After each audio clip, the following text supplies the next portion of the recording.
welcome to another Happy Pod, the only podcast in the world. My name is Nathan. I'm joined by the most cynical man in the world. His name is Lawrence Thomas Heisey.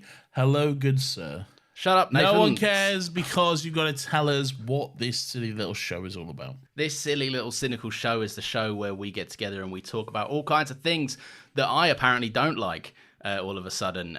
They would be anything pop culture, so movies, TV shows, games, which we're actually doing today. A first game of the year. Definitely the first one we've done in...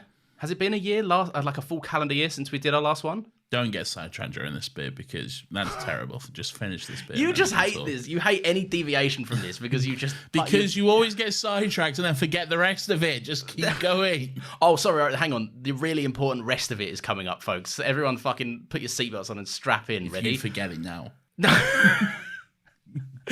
Well, we don't always succeed, but we always have a good time, don't we, Nathan? Well, all right. Did everyone get ready for that one? That was a fucking jaw-dropping element, wasn't it? But now it's out of the way, and now we can talk. Rather than having a fucking 5-minute long conversation and then going back to that one tiny little bit, which is just then out of context and doesn't mean anything. I would argue that we don't need that bit if we already move on past it. If we already started a conversation and you were terrified that we missed the bit where I say we don't always succeed. I'm not terrified. I just want you to finish wrapping that bit up before we talk. I wrapped it up. Can we talk? Do you want to do this podcast or what? You're a cross man, but you shouldn't be, Nathan, because you've been trying to get me to do this episode for some time. And I have been, as you are going to criticise me on, rightly so, quite evasive and frustrating, I'd imagine. Very, very, very frustrating. I remember once I said, "Oh, this Star Wars game is coming out. We should do it." And then you text me back and was like, absolutely fucking not. I'm not playing this fucking stupid game. And fuck you for suggesting it, you fucking stupid cunt. And then like 2 weeks later, you sent me a picture of like your Sony confirmation email when you bought the game. And then we're like, oh, Garrett told me it's pretty good. I bought it, lol. Garrett is far more unbiased when it comes to Star. I would not go to you for an unbiased, balanced take on Star Wars. The game wasn't even out. And I just said maybe we should play it. I was hardly like, oh my god, it's the greatest thing ever. But fair enough, whatever. And then 3 months later, here we are. I've played it now, and well, I don't want to get into my thoughts straight away. So why do you want to do this episode? I wanted to do this episode, Lawrence, because it's a game that came out, and we hadn't done video game episodes in quite a while, because you're terrible at playing them. Again, you proved you were terrible at playing them because it took you like fucking 6 months to finish this game, and here we are. We finally did it. I did it 3 times. You've played it 3 times? I've played it 3 times now, yeah. We are two different extremes. I'm bad at playing video games, but you are, some would argue, too good at them. I'm not, because I'm not good at video games at all. No, but I mean, not as in like the how you play it or something, but I mean like the rate that you can get through a game and its like story in hours is insane to me. I don't know how you do it. I'm not married, that's how. I mean, yeah, you don't share a TV, I guess. That's probably the main thing. Yeah, all right. Yeah, I don't know why it took me so long to like finish this. I never finished Fallen Order. That was like the big thing. Never finished Fallen Order? I didn't like it, man. Like I there was elements of it I liked. Why? Because it wasn't... Oh, you hate puzzles because you're a bit, you know. We'll get to that in this game. Trust me. You're a bit...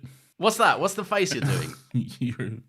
No, go on, follow through on this. Where are you going to go with it? You have a bit of a let's say a simple taste when it comes to video games. You're a bit... No, I don't. You're a bit Call of Duty or nothing. I have a nostalgia for Call of Duty because it was a game I played a lot when I was younger. And today, and you love, and you play all the because it's a Call of comfort game. It's just a nice, easy game to put on. And that's fair enough. I don't. My idea of fun is not looking up a YouTube tutorial of I'm listening to some guy being like, "This is how you solve this puzzle and this fraction of this game." Well, I never had to do that. I would put money on that being a lie. I'll never be able to prove it, but I know you're taking the piss. No, absolutely not. No. Swear on something that means something to you. Oh, what? Choose it. Choose a thing. This podcast and our loyal audience. I swear on another Happy Pod that I did not look up a YouTube tutorial. I like to figure them out myself. I can't believe he's did that while winking at me the entire time. He hates his audience. I didn't do that. No, but I don't know. Yeah, there was something about Fallen Order, it never gripped me. Why? I don't know why it didn't grip me, Nathan. It just didn't. I didn't find it that compelling. I found, like, the setup of the game really interesting, and then, like, very quickly I just found it got boring. I'm not saying, look, I haven't finished it. The high chance I'm wrong. Many people seem to like it quite a lot. Very wrong. But being... it's my opinion. I can't be wrong on my enjoyment of a thing. That's fair, but, like, I feel like you probably haven't given it a fair chance. Yeah, that is probably fair. And I was almost guilty of doing that for this game, Jedi Survivor. I would not let you. No, you simply refused. One day, Nate, genuinely, we pushed this episode back and back, and I was like, I'll get to it, I'll play it. Basically being like, I'll never play it, and Nathan won't catch up on it.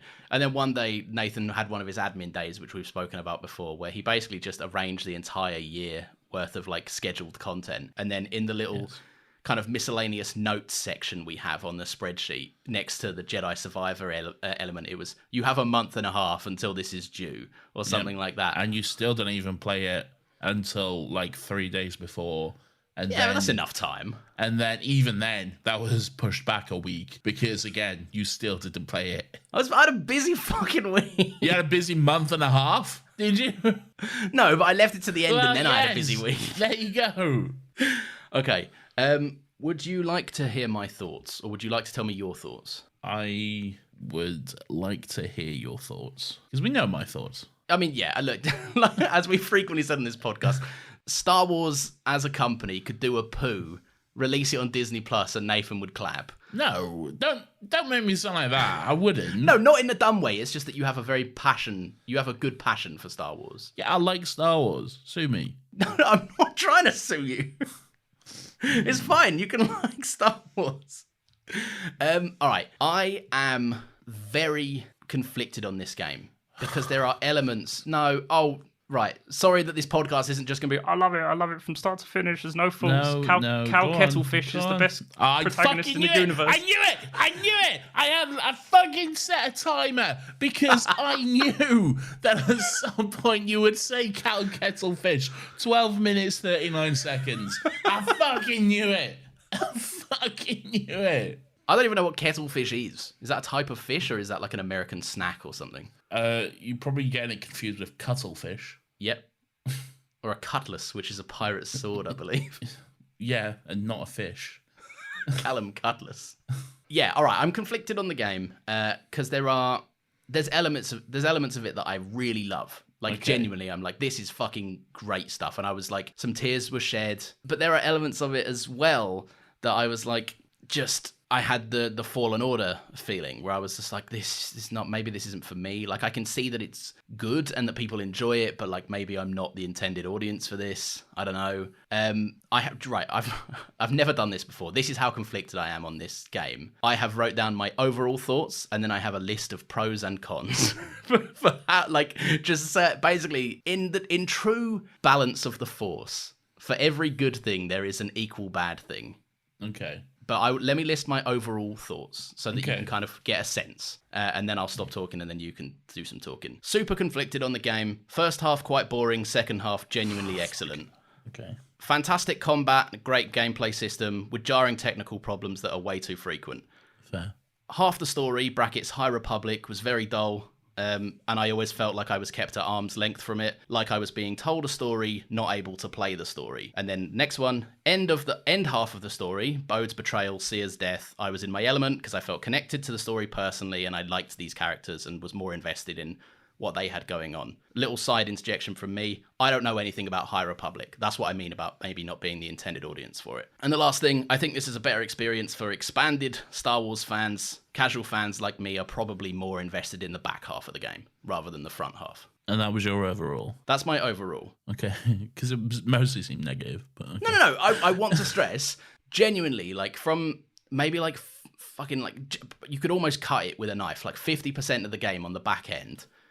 Genuinely loved it. Like, could not put the controller down, was having a great time. Stayed up until like 3 a.m. one day just because I didn't want to go to bed because I was enjoying playing it that much. In my overall notes, I said that to me, the first half of the game was kind of a bit more, I felt more excluded and I didn't enjoy it as much as I did the second half of the game. Yeah. Main reason for that kind of is like the first half with like High Republic stuff in general. I just feel, firstly, I'm not like the people that are listening to this know this anyway, but like you're more of a Star Wars fan than I am. I'm far more a casual Star Wars fan. Yes. And so like with High Republic stuff, like most of that is explored in like expanded material, like books that I haven't read, etc. I mean, yes, but none of this is.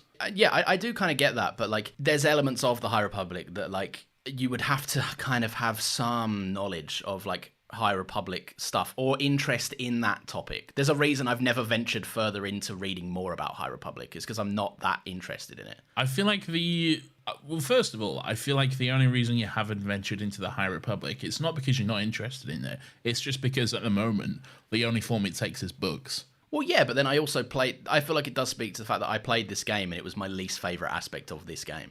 Like it's an interactive medium, and I always felt at arm's length from that element of the story. But like the thing with the High Republic, like the only thing that you need, it's not like you're missing key information, because really the only thing you need to know is that it's like 250 years before the events of Revenge of the Sith, and like the Jedi are like more well regarded. Basically, it's like the golden era. Basically, yeah, that's for like what a Jedi should. And by the time Phantom Menace arrives, they're kind of like old hat and ancient. Yeah, and not necessarily ancient, just more like they lost their way a little bit. Really. Right, I see. Yeah. Yeah. So I don't know. I feel like this isn't just like me trashing on High Republic, because yeah, you're absolutely right. High Republic is great, by the way. It's genuinely is some of the best storytelling in Star Wars. I have all the books behind me.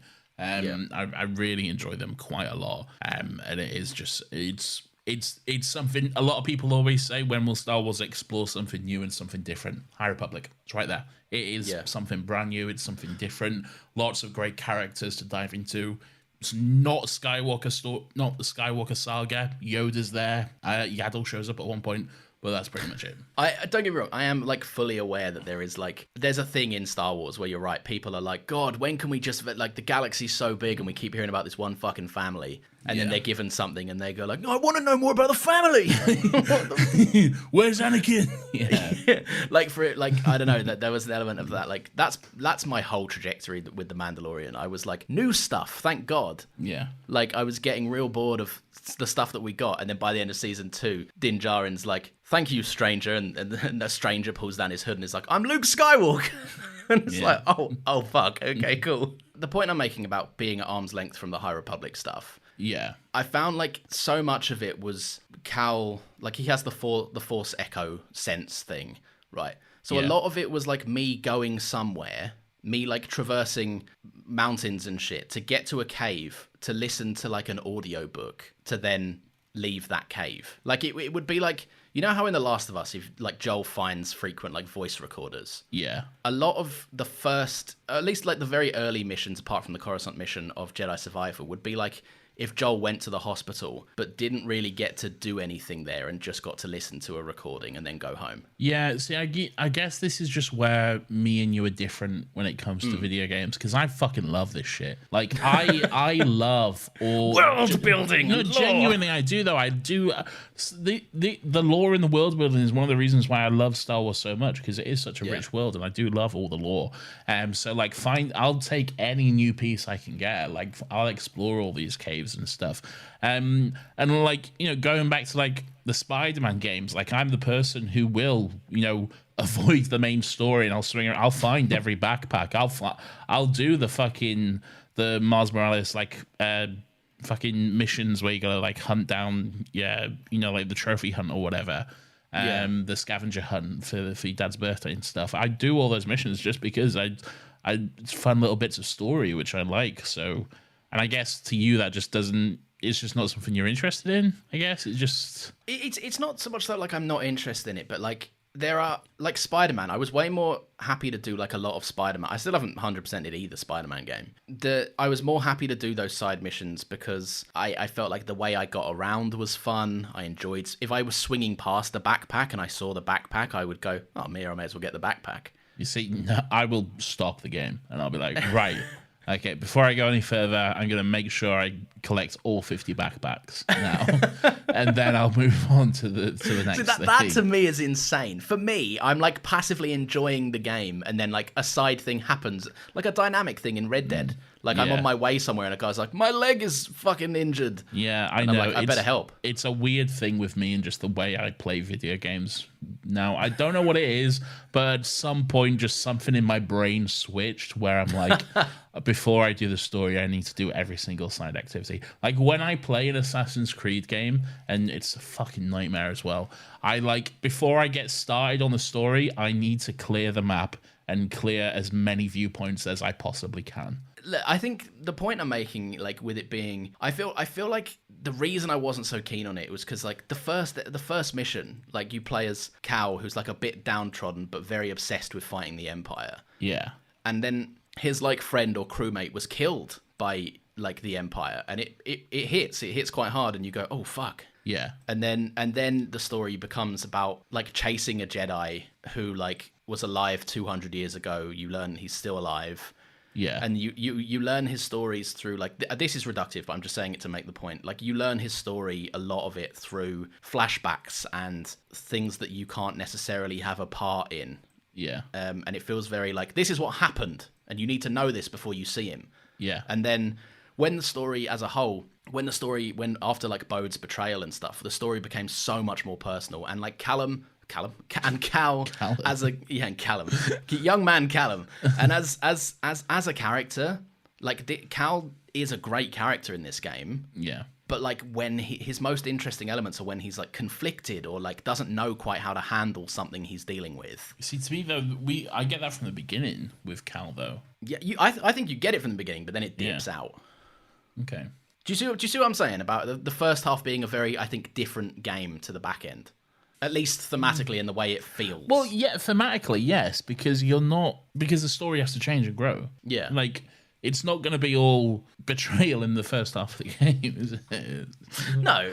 So, like, I get we need to care about Bode first. Yeah, you need to build and develop the relationships, and that's why it works for me. And I get that, but I feel like there's a more personal way of doing that, because, like... I also feel... Sorry to interrupt, but I also feel like if you take the time as well, and this isn't, this is going to sound cunning, but I don't mean to sound harsh. Yeah. But like, if you do take the time to like invest in like, Kobo and like building the town and like getting, new settlers into the cantina and stuff, then it does make it more rewarding when you help them out and you get those moments where you like feel like you're actually doing some stuff as Cal and making a difference on that planet and stuff. This is also going to sound cunty, and I don't mean it to, but like, I never cared about doing it. Like, I just never cared about anyone on Kobo, really. I was just like... That's fine. It's weird to me because, like, I'll take a whole game of just, like, build your own Star Wars settlement and, like, here's a... Build a cancer, like Animal Crossing Star Wars. I'll take that game. Like, I think, but that's right. To acknowledge it in this podcast, right? There is like neither one of these are the correct way. Like, this is just our way of playing games. I don't think there is a correct way to play. No, there's not. Yeah, it's whatever works for you, really. Yeah, and this is like this game is. And I'll say, and that's why I think Nathan loves Jedi Survivor so much, is because this game is very focused on, like, explore the world, build stuff, and also here's some stuff that not all Star Wars fans know about. So you're like, you get to have that enjoyment to it. I get to explore caves, I get to find out more about everything, really. About the Force, about the High Republic era, about Cal's journey and what he's been doing over the last 5 years and stuff. So, do you want to talk? We can do story stuff as well, because we've kind of done our overall thoughts. Yeah. But before we do that, do you want to just quickly talk about some gameplay, like the way it works and stuff? Where are you at with like how did this game? I'm not necessarily talking about bugs, because like that wasn't intended. No, and they did get better, and they were fixed quite early on. There's still some issues. Like I've been playing it again recently, and the frame rate is still an issue at sometimes. Like at some point, if there's like quite a lot of enemies on screen, it will kind of drop and lag a little bit, which we shouldn't do, but it fucked one of the reasons I flicked over to playing it in story mode difficulty, because I perfect parried so many people, and the game was like, no you didn't, and I was like, I fucking did. I know I did. Well, maybe you didn't learn. Fucking did. Maybe you did. It's not too. People say like, "Oh, a perfect parry." Like, it's not hard to do, and I know I did. It can be, depending on your difficulty setting. because there's a certain your time frame gets lower and lower depending on your difficulty setting. That's true. So, yeah. I weren't playing it. I was playing like fucking Jedi Knight or something like. I'm pretty sure that's the middle option. That can still be quite difficult. I did it, Nathan. I know I did it. Yeah, and the game was like, you didn't, and I was like, I did. Maybe you didn't. Well, okay, it's funny that they all happened when the frame rates were dipping. I know. I think in terms of gameplay, I think it's great. I think it takes what works about Fallen Order and builds on it. They already had the bones of a good combat system in Fallen Order, and I think they built on it quite well and stuff. Yeah, sure, there are times where the lightsaber can feel like a baseball bat, I guess. And it should cut through someone immediately because I see what you're getting at. Yeah. But also, and there are times it does. You can like take a stormtrooper out in one hit, but then there's times where you're like fighting a battle droid and it'll take a few hits, like a B2 battle droid and it'll take a few to get them or whatever. That's a sacrifice for like engaging though, right? If everything went down in one hit. Exactly, yeah. So that's why I'm okay with it, because it's a game. And, it's like, your force doesn't work on a meter either as well. Yeah. It's not like it's not, the more enemies you block, the more your force bar fills up. That's Han Solo voice. That's not how the force works. I'm picturing like fucking Qui-Gon is there and he's like, Obi-Wan's like, we should dash out of here. And he's like, I haven't charged yet. Obi-Wan, you need to keep an eye on your force meter. Press X to jump. Yeah. No, you're right about the combat. Like the game, if it ain't broke, don't fix it, but they still fixed it in a degree. Like they still improved upon it. They did. And I think it works well. We get some new stances this time around. So in Fallen Order, we only had the two stances. You had the single and double bladed stance. There was supposed to be a third stance introduced towards the end of the game with the dual wielding saber, but they didn't have time to implement it. No, well, they made up for it more so. There's like 6 stances in this, isn't there, or more? 5. Oh, 5. Okay. Yeah, 5. I've made it sound less impressive. It's still quite cool. It is quite cool. Yeah. So you have obviously the single and dual wielded blade. You then have the single blade and double blade. You then have the dual wield blade in each hand. You then have a blaster combination, and then you have the cross guard, which is kind of like a big heavy weapon sort of stuff. What were your 2 of choice? So I go back and forth. I kind of I'd switch it up depending on what I was doing. Like if I was doing a boss fight, more often than not, I'd switch up to a cross guard stance. Cross guards was very good for boss fights, I found. More so when I'm just running about and exploring, I'd kind of stick on just between single and double bladed. I think in terms of actual just fighting, I probably more did the double bladed style more than anything. Yeah. Enjoy the double blade quite a bit. It's a great fighting style. I love the way Cal just swings there. You can take out a lot of enemy. Like if you get surrounded by just like B1 battle droids, it's so much fun to just take out a double blade and just execute them all so quickly. That was my thought behind it. I played a lot of the time on the single and double setup. Yeah. I like the way the single looks. I like fighting people with a single when I can handle it, and it's like it just looks nice and clean and like Star Wars. And then with the double, you're absolutely right. Like crowd control, I was just like, get out my fucking way, man. Like, I've got 2 of these bad boys. Yeah, it is very good for crowd control. I don't like the fact that you can only change stances when you're at like either a rest point or where you like customize your weapons and stuff. I feel like it doesn't story-wise don't make much sense. I don't know why you can't just change it on the fly. Like I feel like you should be able to just like either just keep pressing left and right and be able to switch between them all the time. The fact that you only be able to have 2 loaded, it just, I don't know, seems limiting. It does. I have that opinion of like a lot of games. If I can do it in the game, give it to me in the pause menu. Yeah, is my feeling. There's a game dev listening to this screaming because that's not how it works or something. Like there's definitely a reason. Oh yeah, too many games too many games choose that inconvenient option for a seemingly no apparent reason. See, I don't mind it for stuff like, when you want to customize your weapons, customize your lightsaber, it can only be done in like a workbench. I don't mind that because that's fine, because then that stops you from customizing it literally every 2 seconds, and you have to actually look for your resources. And it's like the Last of Us thing. Like you can't just fully upgrade your weapons in one go. It means something when you come across a weapons bench. Oh, yeah. Yeah. It's something that you need to work towards. One thing I really like, I think this game does well.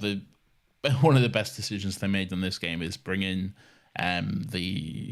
there's a separatist ship on the planet Kobo, so because of that you get to use the B1 battle droids and the B2 battle droids, and you get a lot of stuff from like the prequel era stuff, and just the comedy of having the B1 battle droids. It's so much fun. Towards the beginning of the game, there's a segment where you just like you crash on Kobo and you gotta make your way to like Grease's saloon and stuff.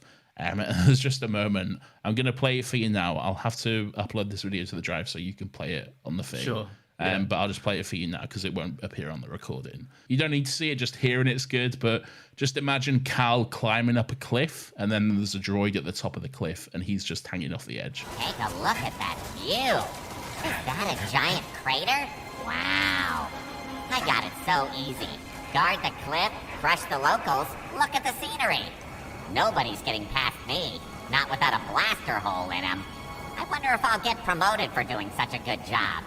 Then I'll get the other droids to guard the cliff. Oh, but then I won't see the scenery. Now that's a dilemma. Dilemma solved. And then Cal says, dilemma solved. That is great. It's great. It's just great fun. It went on and on. Yeah, it's so funny. They kept on I'm not sure the actor's name, but the guy who voiced the droids throughout like Clone Wars and stuff, they got him back, and he does such a good job. It's just so funny. Yeah, those stupid voices. I like that clip probably showed it anyway, but like there were fun elements of just like it's a nice bit of like respite in a game.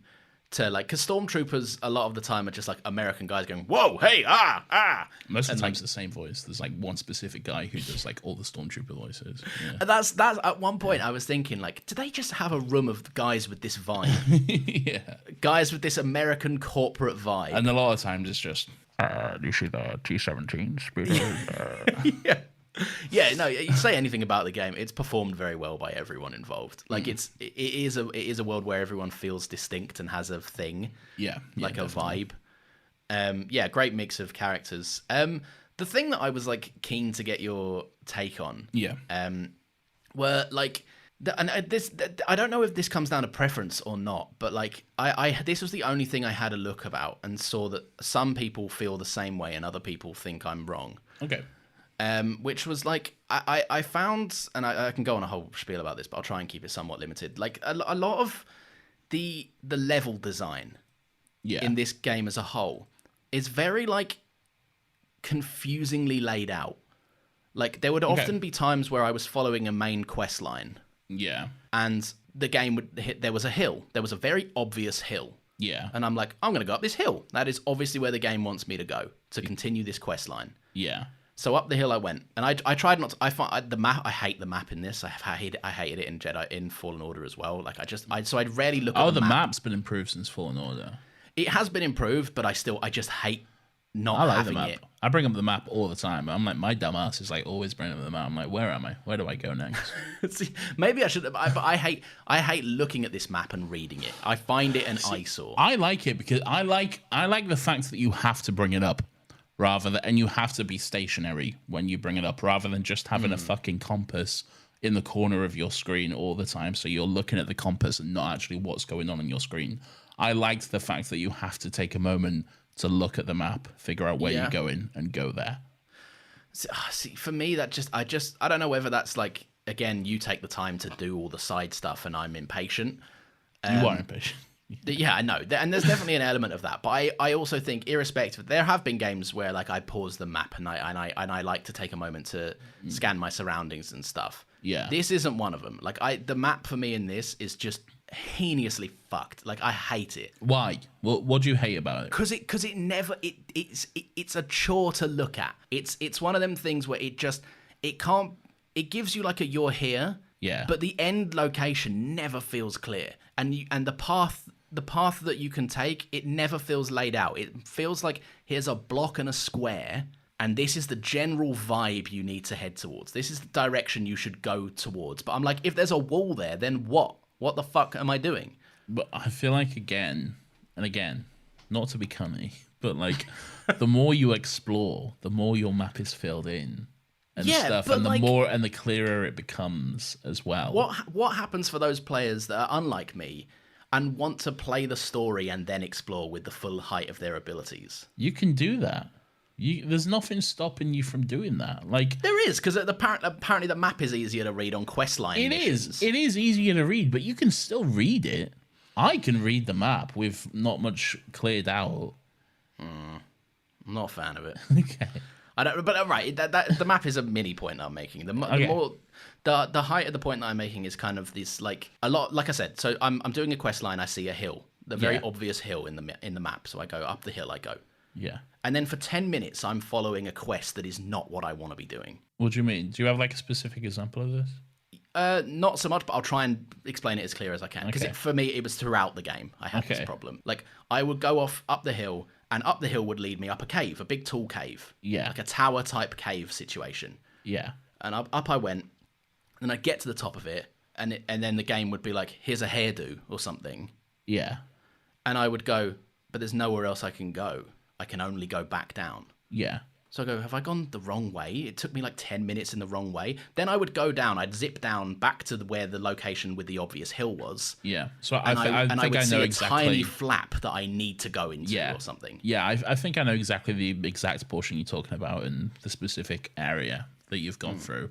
And yeah, I can see that. Again, it just doesn't really bother me though, because I don't happy mind to explore. Yeah, like I'm just having fun. I'm just like just going like explore, because I'm gonna get there anyway. Like I'm gonna, I'm running about. I'm exploring the place anyway. So I think it's a game which does it, like, you know, for better or worse, if you like it or don't, it's a game which does encourage you to explore, and it does encourage. It wants you to. It incentivizes you to look around and explore and find all this stuff and that sort of thing. So if you do deviate from your main quest, that's not necessarily a bad thing from the game's perspective. You want just a very linear path, like just you want to get from point A to point B of the mission and finish it and do that. That's not really what this game is, though. And I completely agree with you, and you're right. Like, I'm not.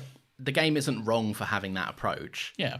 But then but also you're not wrong for wanting that approach. Yeah, but there's a thank you. You're welcome. But there is a point that, like, I feel like you can have your cake and eat it too with both of those approaches. Both two popular approaches. Like, both of our, like, there's a pretty even populace that play games like you and me. Yeah. And I feel like if you were to just give them, this comes back to the map. If you were to just give them a slightly clearer fucking map of where to go, and not just here's a space, there's something in it. I feel like it's clear. I feel like the map is fucking map, Nathan. I feel like the map is clear. It gives you like a green indicator if you can go through it, a red indicator if you can't. Like, there's a note I made, and I remember making specifically at 2 a.m. All of my notes are quite detailed, by the way. Like, I had thoughts about it. Okay. And then this one note that I made at like 2 a.m, which was, my God, the mini map. What a useless fucking tool. And that's it's not useless. It's not. It's very useful. I like it. It's got me out of some tough situations. Yeah. There are I don't like puzzly games anyway. Yeah. See, I love a puzzle. I love a game puzzle because I like this feeling of reward once you figure it out. Once you put the thing in the right place, once you've done whatever you need to do, it's a good sense of like, I'm a clever boy. This is why I still do Wordle. To this day, I do my daily Wordle. I don't post the scores on Twitter anymore, but I do my daily Wordle. I like fun little brain teasers. I don't know why, it's just fun for me. So, like a little puzzle like this, I'm all for it. And this was my biggest, like, it's not my gripe, but like I was scared about this game. Yeah. Mainly because the reason I turned off Fallen Order, I remember, was I spent about an hour doing a puzzle to get into a room, and when the room opened, it gave me a skin for BD1. And I remember the moment I went, fuck this fucking game. I'm not fucking playing. So this is the difference between you and me, because you're like, a fucking skin for BD1, and I'll be like, oh, sick, a skin for BD1. But I won't have him in it. I like his colours. To be fair, I was like that for most of the game as well. I was like, I'm fully customizing my lightsaber. I'm fully customizing, changing Cal's look and my blaster. BD1 was BD1 though. Like, Yeah, leave him alone. he's my buddy. Good. Like, this is how he looks. Like, I do appreciate the game made Cal slightly older, so I wasn't attached to his look in Fallen Order. yeah. And I was like, he can have a beard now. I don't care. Yeah. Yeah. What did you go with a specific hairstyle and look for Cal? So I didn't discover many, as you might have Yeah, I guessed. can imagine. Yeah, we can buy some at the shop. Yeah. Oh, I Didn't even discover I the didn't shop. know there was did a you? shop. Okay, great. There's like several shops, by the way. So that tells you everything you need to know. Yeah, I'm not shying away from it, right? I shotgunned this game as quickly as possible and only really spent time on the stuff I enjoyed. But so no, yeah, my look was my go-to look was either the hair you start with or the buzzed. I liked his buzzed look. So aggressively heterosexual. No, but I liked his little his stubble look, and I also liked his full beard. So I was the full beard and the windswept hair, which was, I remember you sent me a picture once where he just got out of water, Yeah. and he like it looked like, and this is before I'd even bought the game, so I was like, oh, I didn't realize you could change his hair color to black. You can't. You can't, but it looked black in the photo you sent me. You have to admit. Yeah, it was also like probably a filler on the picture as well. Yeah, as well, yeah. Yeah. But then the photo I sent back was that of Pierce Brosnan in Die Another Day when he's a prisoner in the first 20 minutes of the movie, and you were like, fuck's sake. It did look like him, to be fair. But no, Cal with the windswept hair, that's his best look. It's a great look. He looks very handsome with the long hair and the beard. Beautiful boy. Fair enough. Beautiful boy with his goth GF. Yeah, there's a cool goth GF, to be fair. He I loves like his Merrick. gothic GF. What was the last thing I wanted to say about the fucking the world stuff? I don't like retreading old ground. Oh, this is not the game for you. Yeah, I know, because the amount I went somewhere, and then it was only like I went somewhere, and then it was like I went up a tower, and it was like, here's the force push ability, and I was like, great, or like a slightly more experienced force push ability or something. Yeah. And I was like, cool, and then Because you do start off this game with all the abilities you had at the end of Fallen Order, which is quite good. And you do. It doesn't and do that like sequel thing of like, oh, you lost all your powers and all your, like in Assassin's Creed Brotherhood, and like you spend all of Assassin's Creed 2 just grinding and getting all your armor and everything, and then it's, oh no, the villa got attacked and everything's gone. You lost everything. Well, bye. It's like now you need to climb. Now you need to get a fucking glove so you can jump higher when you climb walls. How does that make fucking sense?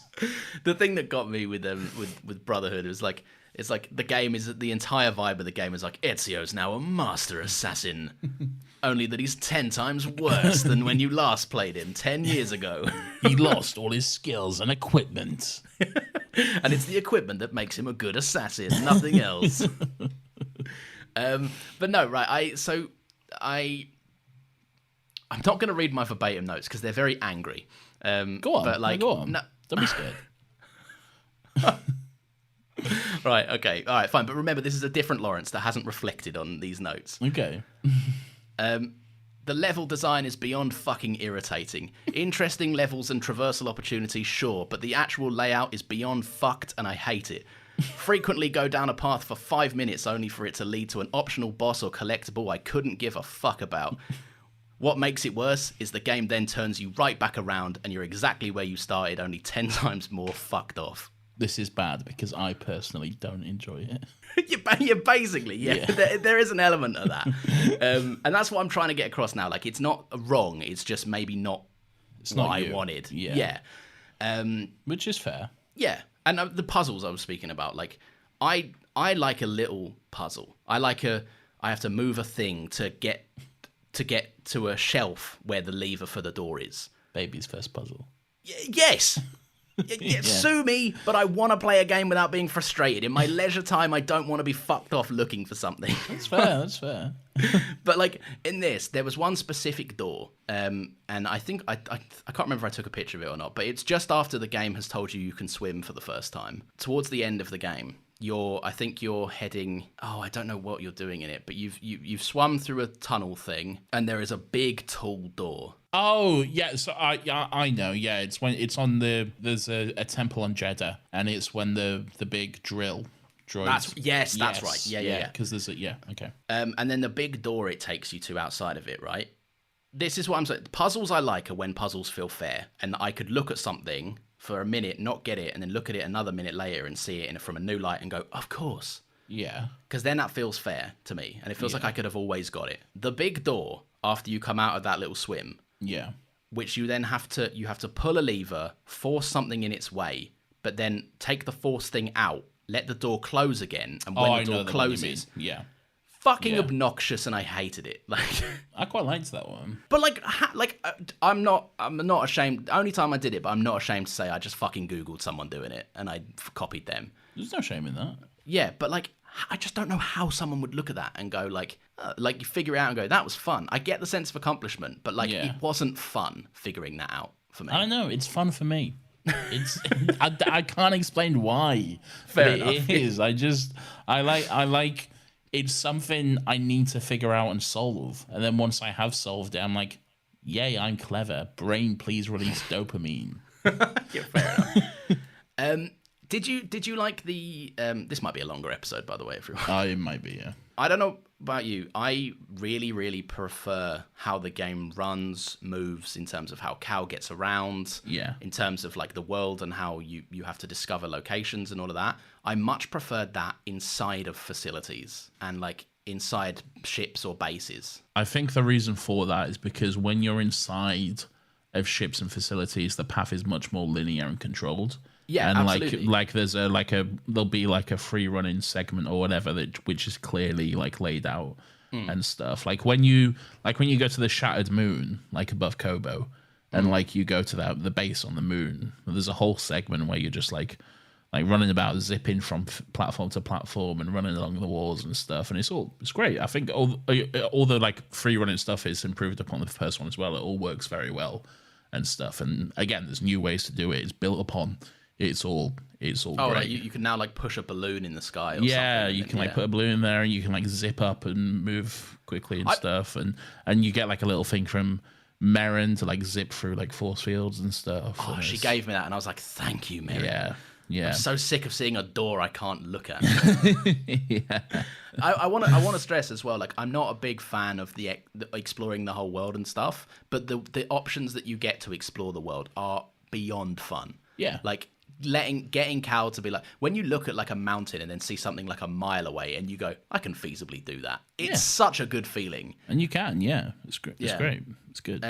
But yeah, I just think like inside, I've got a note that's like, you're right, the route is easier because of like to decipher, because there's hallways and not just kind of like an open world mountainside. And I'm like, is that fucking hill over there something I've got to go to and find something on? But then if you commit to going over there, unless you die, you're there. So like there's less of that. I do like there's electricity that is more like freely implemented. Like there'll be like a grate that you can't climb across and you have to find a way around that grate because you're not going to find an electricity grate on a mountainside or whatever. Yeah. And like electrocuted ceiling traversal, I loved all of those kind of gameplay mechanics. I don't know, I found it more interesting than the outside stuff, because outside is a lot of, you can run on the wall or you can use a bird to fly you somewhere. You can zip about. Yeah, there's zipping about. What I'm saying is, I guess that when we were inside, it felt more the game I was wanting to play. Okay. Yeah. Which again, not a bad thing, but you're absolutely right. More linear. Yeah. Yeah. It is. My vibe.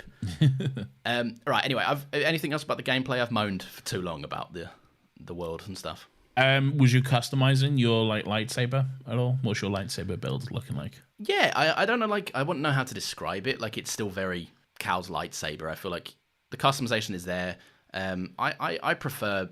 I'm not, when I get to customize like stuff like Star Wars stuff, I'm not giving him like a purple hilt and stuff or whatever, because like no one has that, and it feels very un-Jedi-ish. Okay, yeah. But yeah, I mostly kind of like a grey thing. My blade color of choice was a green. I like a green. Mine was green. I was green all the way through. Yeah. So I changed. Like I shifted to blue at one point, and I was like, this feels too Star Wars. Like I've played bog standard Star Wars games before. Also, I meant to say this earlier with the lightsaber. First, like obviously Fallen Order as well, but like first Star Wars gameplay system where you can't just cut through stormtroopers like fucking vegetables. Yeah. Like you actually if you encounter like 6 of them, you could go down potentially. Yeah, not me. No, not me either, because I was on story mode, and they went down like fucking butter. Let me tell you. All right, yeah, go on. Lightsaber stuff. How was your setup? So my lightsaber, customized it like BD1 would never change. Okay, lightsaber. Every time I came across a bench, I'm switching up my design. Okay, I couldn't stick to anything. There was like, oh, there's too many choices, and they all look good. Like I'm paralyzed by choice. But what I always kind of kept coming back to was my emitter was kind of like an Obi-Wan Luke style emitter. Okay, yeah. So it kind of like the slanted hilt. Not necessarily slanted hilt, but like. It goes in and comes out a little bit at the end. Oh, okay, kind of like Luke's and Obi-Wan's does. And then I'd like go for more often than not. I'd go for like a wooden material for my actual hilt, which I enjoyed. Love a wooden customizable object. I do. I don't know. Have we told the story on here before about your wooden skinned PS4? I think we probably on our PS4 episode. That makes sense. Yeah. So if you don't know what we're talking about, please don't go listen to that episode. Yeah, don't. Basically, I just put a skin on my PS4 to make it look like it was made of wood. And it was great. And I had that on there literally for like the entire run of the console, which was from like birth to death, pretty much. So yeah, I loved it. It was great. It was my little wooden PS4. But no, I liked the wooden look of the lightsaber hilt, and also reminded me of my boy Gungi, who you wouldn't know, but there's a Clone Wars episode where a bunch of Padawans go to Ilum with Ahsoka to like build their lightsabers. That's the episode David Tennant is in as Huyang. And Gungi is a Wookiee Padawan, and his lightsaber hilt is designed from wood. So it reminds me of him. Aww. Yeah, it's very cute. That does sound cute, yeah. Yeah. But yeah, no, it was wood, and it would have like gold inlays and stuff, and then a green blade. And my blaster was always, because I bought the deluxe edition, which basically means that I got 2 like outfits and lightsaber and blaster customizations as well, and the blaster was Han Solo's blaster, so my blaster was just always Han Solo's blaster. Basically. That's pretty cool, to be fair, yeah. It is one of the most iconic prop designs in all of cinema. Yeah, exactly. Yeah, it looks good. Yeah. Yeah, that's fair. Yeah. Last thing I'll say about the gameplay, and this is not so much a complaint, more just like, I wish there was less of it, if that makes sense. But like, it didn't affect the gameplay. Game. No, yeah, in general, yeah. I wish the game was shorter, and I wish maybe I spent more money on it. Who knows?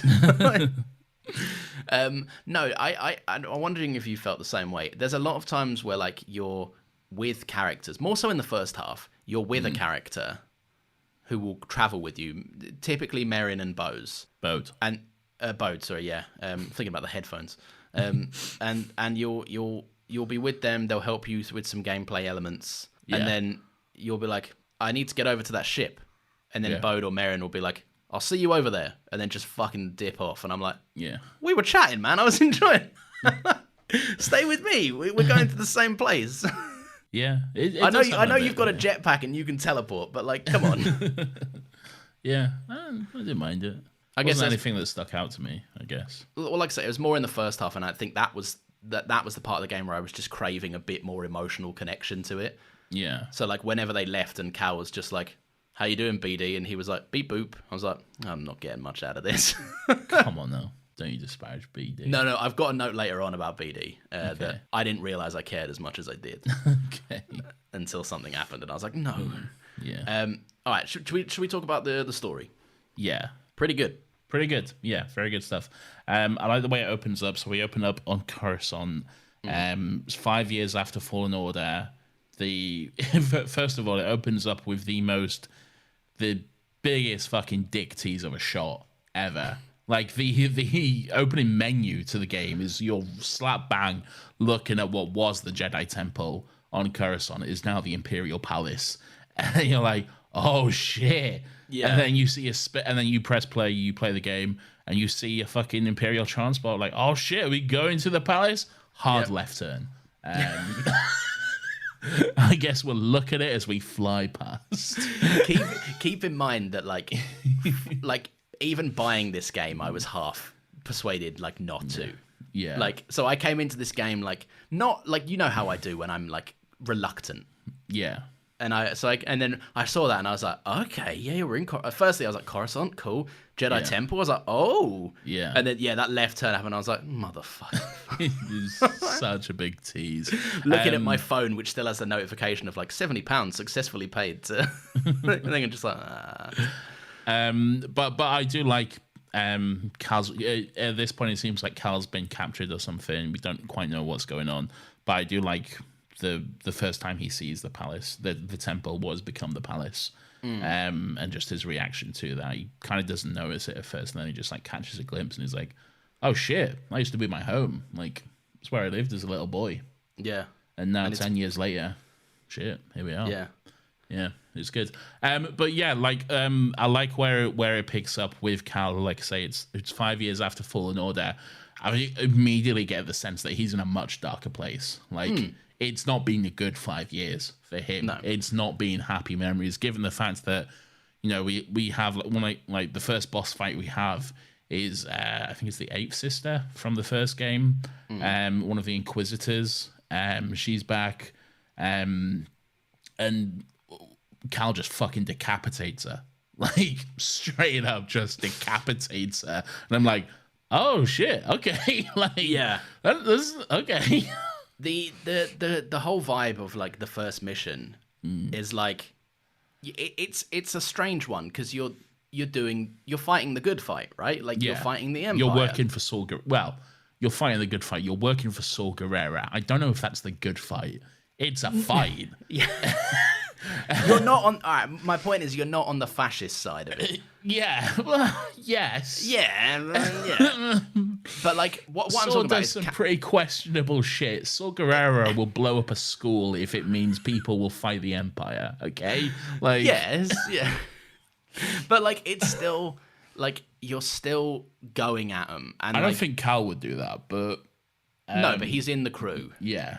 And let's be honest, he's probably the most valuable member of the crew. Oh, easily, yeah. I like the crew though. I feel like it does a good job of introducing you to like a good set of mates within a short space of time.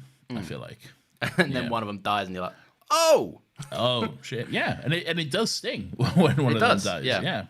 And you get a sense of like, yeah, Cal's angry. This is gonna piss him off. Yeah. And that's the thing. It does a good job of like, it's not the. I don't care that the character's dead. I couldn't tell you their name, but. Of course you could. Did you discover that in a loot crate or something? You fucking... No, in the dialogue of the game, Lawrence. I listened, Lawrence. I was listening, I just don't remember it. I played it 3 times, to be fair. So. Yeah. But like, the impact is more what it's going to do to Cal straight away. Yeah. And like, there is like, a lot of the time I feel like when there's storylines of like, since Anakin's whole deal was falling to the dark side, right? For like, that's like one of the pivotal arcs of his story. So like, whenever there's a Jedi in a story, or like just a Force user that like has this moment of like falling to the dark side, it has this kind of, it always sets off alarm bells for me, and I'm like, this is either going to be really repetitive and boring, or really cool. And in this one, like, it sows the seed straight away. He's on the right side. He's trying to do the right thing, but he's so beaten down with fighting a thing that seemingly is never affected by anything he does. I really enjoy the way this game, throughout the entire thing, the whole thing is Cal struggling with the dark side, and he fully embraces it at one point. And I think that's something the game does really well. I don't necessarily get the idea that Cal will fully fall to the dark side, but it does a good job of like walking that balance and like towing the line and seeing just how far Cal can be pushed and be manipulated along the way as well. Yeah. I think there's some stuff that happens, some story beats which are really clever, which play out with that sort of stuff. It does the whole like you're right. You never think they're going to become evil, but you forget in Star Wars, you don't start as evil. You start thinking you're right. Yeah. And then you that's become true. so desperate and you lose so much because of the choices you're blind to making Yeah. that you fall into the life of evil. Yeah. And it's not so much the actions you do, it's more so the perception of you that other people have changes. Yeah. And like I think they nail that really well. And there's an element of relatability there to like I thought it would be a bit more explored. I was a little bit underwhelmed at how little it was explored, and I get they had to make room for the secondary, secretly main antagonist. But like Dagon's whole thing was a man that became obsessed with a goal. Yeah. And I saw that in Cal, and I feel like Dagon's dark side turn was a little bit more sloppy in how they dealt with it. Yeah, I feel like it was, but I feel like there's also quite a bit we didn't see, really. Because, and even more you didn't see. Yeah, maybe I'm like, it's sloppy, and there's like some fucking... There's like thousands of hours of gameplay about this storyline. Whole unexplored backstory, which you just didn't play through. Yeah. No, but I feel like we only really get like Dagon's story in snippets and stuff. Yeah. And you can kind of see what he just became like obsessed with, like Tanalorr and the idea of like a haven for the Jedi. I do agree that some of Dagon's stuff isn't necessarily as well explored as it could have been. Like I do think probably some more time to it should have been devoted. Because like I was saying to you the other day, like when I got to like the I think it's the third fight with Dagon, and you kill him, and I was like, this seems suspiciously soon. Like this, it seems like it just feels like I've beat the final boss of the game, and like this. Yeah. And I don't think I'm at the end yet. Like this doesn't. And then suddenly right. the vibes are wrong. Yeah, the vibes are way off right now. Yeah. How you doing, Bode? I'm good. Yeah, Stop talking to me right now. Yeah, but I don't know. I feel like some of the stuff with Dagon. I like the character of Dagon a lot. I like the story that he goes through, but I do feel like it probably could have been explored. Maybe just more time could have been devoted to it, or no. I'm not quite sure what the solution is, but yeah, there's definitely some stuff missing. I feel like. I think the very nature, and I hate that fucking like weird YouTube cretins have changed the meaning of this. But I think the very nature of him being such a bait and switch villain is part of the reason I mean, there'll be expanded stuff, sure, but like in this game and how this game functions, you can't do better than it, really. I don't think he's a bait and switch villain, because he's a villain. Yeah, and he is a villain that you need to overcome, and that you do overcome. It's more so there's just more that you don't know. There is. I just felt like it as a plot thread. I get he died. Yeah, and like obviously it's dropped to an element when he's dead. Yeah. But like his Jedi friend, like Santari Cree. Yeah, like just never hearing from her again. The whole plot felt very like it's Bode stuff now. By the way. Oh, I don't know if I'd agree with that, because I feel like we do get some Santari Cree stuff, and like it's because of her that Cal's able to get to Tanalorr and stuff, because she had an alternative way to get there and that sort of stuff. Yeah, I see what you're saying. It does make sense. Yeah, again, not much like the High Republic stuff. It is more just like snippets and supplements to the main story, really.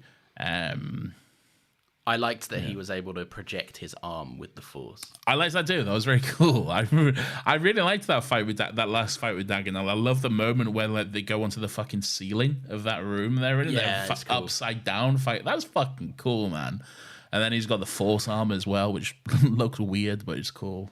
I didn't like his protective vibe. Like every time you came close to him, he like threw his lightsaber and it helicoptered around him, and I was like, "Fuck off with that shit!" Yeah. It's fucking annoying. No, I mean, you can say that for, and I'm sure we will, a lot of the set pieces in this. Yeah, massive step up from the first game. Yeah, massively. And also just some of those games, like, and this is, can you see now what I'm saying about how conflicted I am on this? Yeah, like. Some of these set, like the Merrin teleporting sequence on Jeddah, so much fucking fun. Like when you're like zipping around the fucking Triton drill and all that sort of stuff. Yeah, so much fun. One of the best sequences in the game, really. Exactly, yeah. And I put my controller down afterwards, and I genuinely was like after that set piece, and I just went like, that's why I play games, to just have fucking fun moments like that. Yeah, it's And I was so like, fun. it was on our. We have the same TV. It was on our big TV. Yeah. The sound was feeling crisp and nice, and I Yeah. was like, "Fuck yeah, this is great. This is And then I went for a swim and then had that door puzzle, and I was like, "Oh fuck this game!" But like, yeah, just those things. Well, we'll get to some of the other like set pieces as we get to them in plot stuff. Yeah, it's not really a set piece; it's more a story piece. But there's a moment where you like, there's a story sequence where you like go to the Trade Federation ship to rescue Z, the High Republic droid. And once you're done with that, there's a moment where you have to leave it through an escape pod. And that's the scene I really like. You might not know this actually, because if you didn't finish the first game, but there's a sequence in the first game, the Order 66 sequence, where Cal has to escape the ship in an escape pod, and he does so with his master dying in his arms, and he obviously has fucking huge PTSD because of that. And there's just a moment where Cal's in that escape pod and he's like, "Oh, I don't want to do this. This is fucking tricky." Like PTSD, and he just has to sit with it and deal with it for a moment while he just crash lands again, which was really cool, really interesting to see. So I did know about that. Like, the way I've experienced Jedi Fallen Order is hours and hours upon hours of frustration. Okay. Realizing I really enjoyed the story, but it was not worth the angry I got from playing the game. You can just play it on story mode. Yeah, I know, but then like even playing this in story mode, there were elements where like I said, I went up the hill for 5 hours, and then it gave me a fucking hairdo, and I was like, I'm gonna shoot myself. Okay. So like, right. Like, again, not a comment on the game, more so like it's not the game built for me, but I still enjoyed the story, and I found the story of Fallen Order very, very compelling. There's something about the characters in this I think are so fun. Yeah, like they're a great team. Yeah, they are. Yeah. I like Merrin. I like how like Grease has this vibe with everyone. Where like if you're not Cal or Seer, he's like, I don't like you. Yeah. I think you're a weird person. Well, he's scared of Merrin. Yeah. Because she's a nice sister. She's a witch. So he's scared of her. And I like that Merrin just teases him and just plays up on that. And like, and there's even a moment where she does it with Bode as well. She like says, I'll need some of your blood or whatever, just to do like a ritual. It's great. Like whoever is the performer for Merrin, really good voice. Yeah, really good. Great voice. And also, like, maybe it's just because it's an accent you don't necessarily hear in Star Wars a lot. It's really nice. It's very warm. And, like, what I like is that the character is not, like... The character is the central love interest for Cal, but is not very, like... She's wearing leather jackets, and she's, like, got, like, shorter hair, and she's very, like, you're dumb. I'm better at this stuff than you are. She's the goth GF who's mean to him. And he loves her. And it's absolutely cool. Yeah. and I'm like, maybe I love you too, Merrin. Who knows? You got a little crush on Merrin? Maybe I do, yeah. I'm telling your wife. No. No, yeah, it's true. I love Grease. Grease is such a fun character. He's lost an arm this time around. He's got a little robot arm. Yeah. He's a lot of fun. I love it when he says "greasy baby." It's so much fun. Greasy does it, baby. That's great. Or grab some seat is another fun one. I like grab some seat. That was when I was like, we're landing. I will grab some seat. Grease is a lot of fun. Bode. Oh, well, hang on. Before we do Bode. Okay. Are you talking Bode character or Bode betrayal? Well, both. Okay. Just before that. Yeah. I found, like, I don't know what it was, and it speaks more to like the hidden path and like some expanded stuff and like some plot elements that I'm like not too like. I'm like overall, I'm just like, yeah, whatever. I'm not so fussed. Like whenever it gets to the more broader, worldier stuff of Star Wars, you didn't like the hidden path? No, I find the concept of it fine, but I don't need to look at those books for like half an hour. What are you doing? When the game like revealed it was part of the hidden path, I was like, oh shit, that's sick. I know you were, Nathan, but that's very much a comment on like you're way more passionate about Star Wars than me. Like, fair enough, yeah. I like the hidden path; it's cool. Yeah, and like it's a great, interesting concept, and I think it also is an interesting like. I just like the way it connects to Obi-Wan. Yeah, And but also it's a natural expansion of the first game. It's like, here's a safer way to find people. yeah, And like, here's a safer way to find refuge for those people that we care about. yeah, that's true. That is not a way that could be exploited by the Empire so much. Yeah. So I like that natural expansion of it. But like, in terms of like gameplay and like walking around, like there were two versions of it in this game. Okay. There were the cool crew, which was Bode and Merrin before Bode turned a bit nasty. A little bit nasty. Yeah. And then I've put down Seer and Cordova are just the button down nerds. They speak to me and they're like, this will do great things. And I'm like, shut up, I'm bored. I mean, See, I know they're supposed to be more boring plot wise. Like, I know they're supposed to be more serious people. Yeah, serious is the word I would use. Yeah, not boring. Yeah. But see, this is probably a difference we have when playing. Like me, I don't know. This sounds so fucking ridiculous, but when I'm playing a game, literally, like, you can go into like the saloon and you can talk to people and stuff. What I'll do is I'll go to literally every single person I can talk to, and I'll press the R3 to interact, and I'll keep doing that until they do the thing like, let's talk later, sort of thing. I have no more dialogue options for you. I'll do that for sometimes it'll take me an hour. I'll fucking do it. You're insane. And like when we get to like Jedi and we meet up with Seer and Cordova, I'll do it with them. I'll get every dialogue option. Is Seer or Cordova ever like, let me finish my work now, Cal? What was Seer like? Well, sometimes they could be like really blunt and be like, I can't talk right now. We'll catch up later. You're there at the beginning of the game, like having completed it, and you're like, Cordova, you're gonna want to hear this. First of all, Cordova. When we had the reveal of Cordova, I was like, did he die? But no, that didn't happen. It was just that the game never really told you what happened to Cordova. The first game, it was just kind of like, Sia was like, oh, I once had this master, and he went missing around the time of the Clone Wars. But like in my head, I was like, he died. What's going on? Look, he didn't. No, it's just ambiguously vague. Yeah. But yeah, I like that he showed up, and I like that like Seer and Cal's relationship is like strained at first because of like the way the Mantis crew split up and stuff. There's obviously still something there, but they have to build up that connection again, almost. Yeah. Like also now having known more about each other's trauma and like. Yeah. Every interaction with them up to a point feels like a very awkward first date where you know them too well. Yeah. Yeah, definitely. And like the vibe is off, but it's still got that initial charm, which is very endearing. Yeah. And I like that like there's elements of Cal that's just like, I shouldn't feel attachment. And then he kisses her and he's like, they're all dead. I don't give a fuck. Yeah. Bode Akuna. Charles Smith himself. Yeah. I felt like he helped me up on that bridge, and immediately I was like, "Fucking Charles." Yeah. If you don't know what that is, he's a character in Red Dead 2 with a very distinct voice.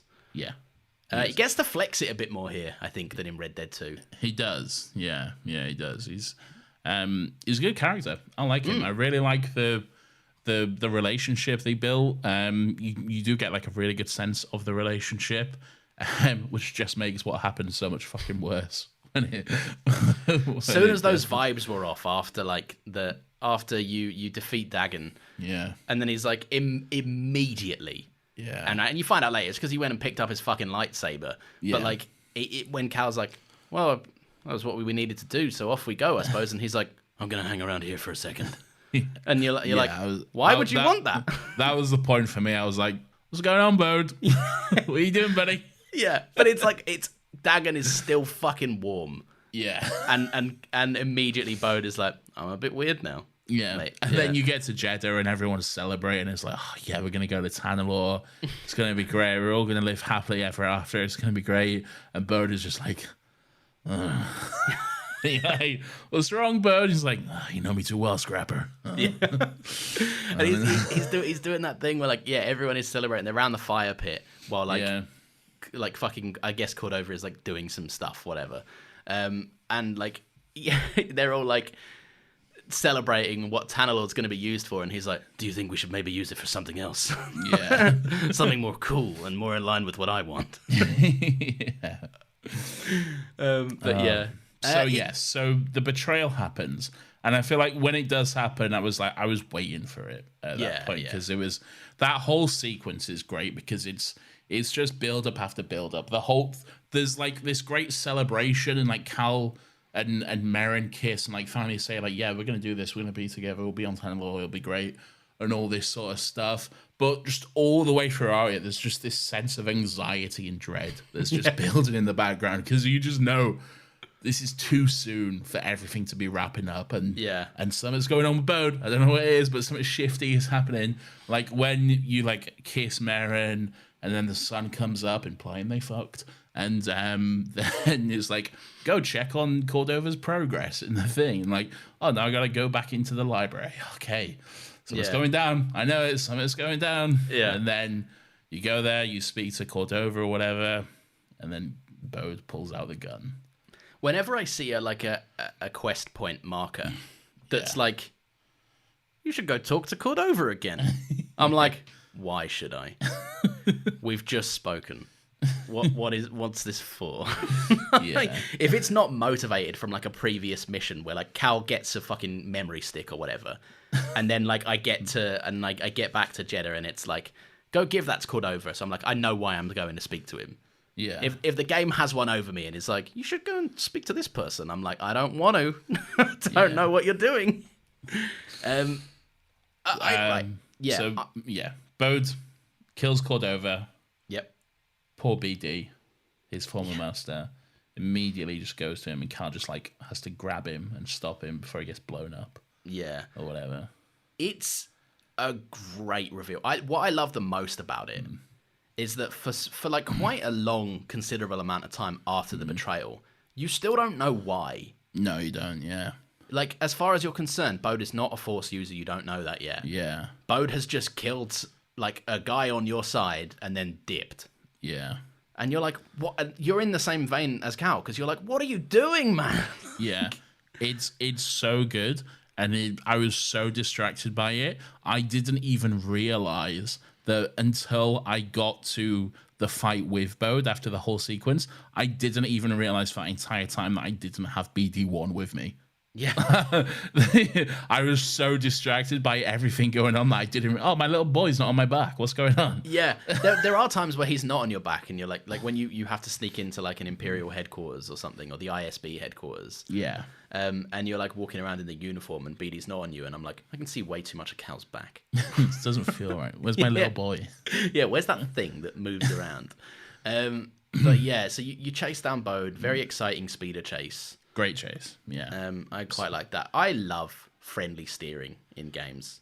Oh, I see. I don't know. This is where I go back and forth on it, because it is a little bit on rails. It's a little bit like you're not really controlling it. You're like moving it from side to side a little bit, but you're not really controlling the speeder. But I get that. But that's because that's not what's important.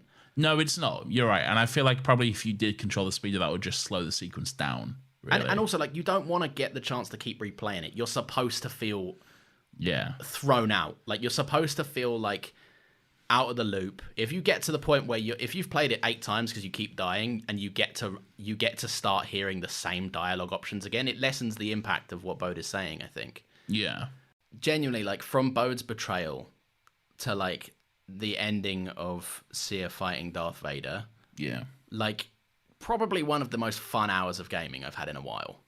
It was great. For me, the moment, like, when you get onto the cliff top with Bode, and then there's the dialogue, it's like, what's going on? Why'd you do this? Or whatever. Then they have the struggle, and then just the fucking force push back, and just the look of, like, what the fuck from Cal when that happens. And for me, I was like, what? Yeah.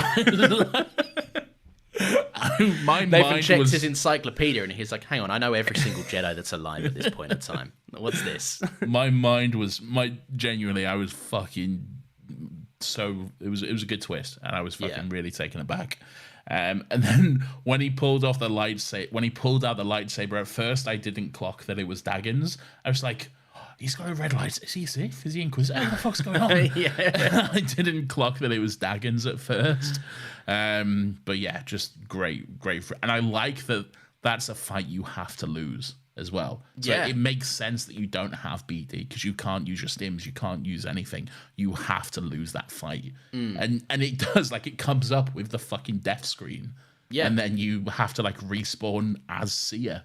Yeah, Which is wild. yeah, it's so well designed. It's really good. That moment where like you get kind of pushed off the thing and Cal is very like, well, yeah, he's practically on death's door. Yeah. And you just see Bode's ship fly overhead. I remember because I haven't. I have genuinely... questions about that. How did Bode's ship get to Jeddah? Yeah, it's conveniently just parked in it. How did it get there? I don't know, Nathan, but it's there. This is a Luke's X-wing on Bespin situation. Just, never know. But yeah, you see it fly overhead, and I genuinely, and it's been a while since a game has made me do this, but like it flew overhead, and I watched it disappear over the mountains, and I couldn't work out whether I was torn between like, part of me was like, he's getting away, the motherfucker. I'm obviously not going to be able to catch this. Yeah. Knowing full well, like, the game's not going to let me. I can't get up right now. Yeah. But then, like, there was a part of me that was like, I'm just itching to get up and go after him. And there's another part of me that's like, more game. I get to do more game. Yeah. So yeah, it's a great thing. But when you respawn as Seer, that was the moment I was just like, oh, That was a cool moment. yeah. Yeah. And it was like really good. you're in like a sandbox place on Jeddah, like you can't go too far. Yeah. And I was like, oh, this is weird. What's this about?